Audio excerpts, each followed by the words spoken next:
ગુજરાતી ભાષામાં સે તાજા સમાચાર, દૈનિક અપડેટ્સ, હાલની ઘટનાઓ. હમણાં જ સબસ્ક્રાઇબ કરો અને નવા સમાચાર પામો. નારોલી જિલ્લા પંચાયત સીટ પર કોંગ્રેસનો જોરદાર પ્રચાર. ભુરાભાઈ પટેલે જીતનો વિશ્વાસ વ્યક્ત કર્યો. વાવથરા જિલ્લામાં સ્થાનિક સ્વરાજ્યની ચૂંટણીને લઈ રાજકીય માહોલ દિવસે ને દિવસે ગરમાઈ રહ્યો છે. નારોલી જિલ્લા પંચાયત સીટ પર કોંગ્રેસ પાર્ટીના ઉમેદવાર ભુરાભાઈ પટેલે જોરદાર પ્રચાર શરૂ કરી દીધો છે. ભુરાભાઈ પટેલ ગામે ગામ ફરી મતદારો સાથે સીધો સંપર્ક સાધી રહ્યા છે.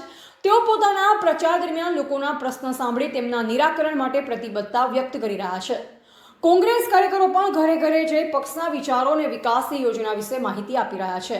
પ્રચાર દરમિયાન ભુરાભાઈ પટેલે જણાવ્યું હતું કે વિસ્તારના વિકાસ માટે પ્રાથમિકતા આપશે અને રોડ, પાણી, આરોગ્ય તથા શિક્ષણ જેવી મૂળભૂત સુવિધાઓને વધુ મજબૂત બનાવશે.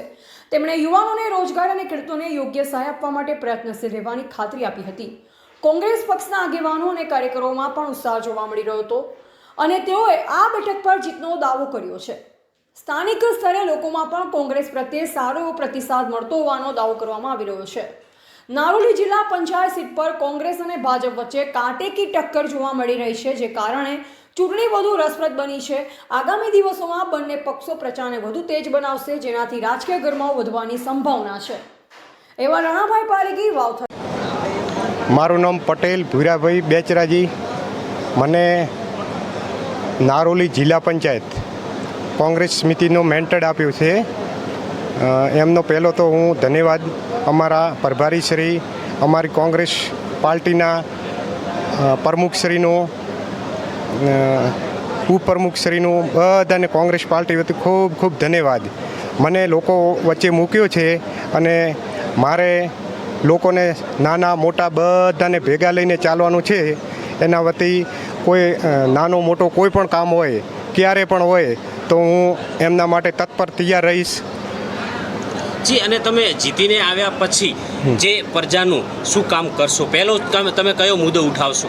હવે આમાં પ્રજાનું કામ એવું કે અમારો વિસ્તાર એવો છે કે બધું રાજસ્થાનને અડીને આવેલું છે, એટલે અહીંયા ઘણા બધા, આમ તો ગણીએ તો બધાય કામ બાકી છે હજુ તો વિકાસના.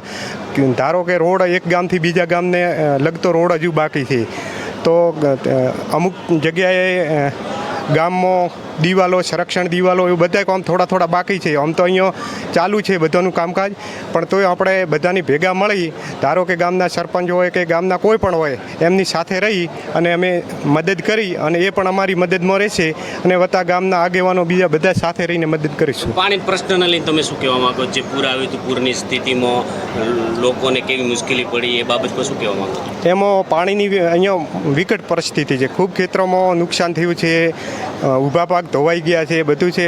એના માટે પણ સરકારને અમે રજૂઆત કરીશું બધા સાથે મળીને કે એનો પણ કંઈક નિરાકરણ આવે. નમસ્કાર, તમારું નામ? પહેલો તો નારોલી મુકામે જે મીડિયાવાળાએ અમારી નોંધ લીધી એ બદલ ખૂબ ખૂબ ધન્યવાદ.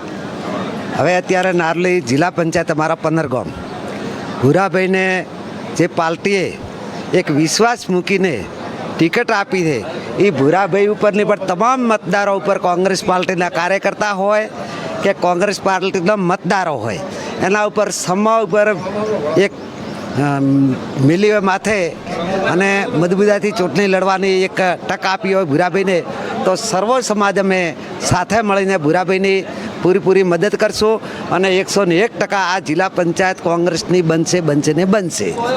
બીજું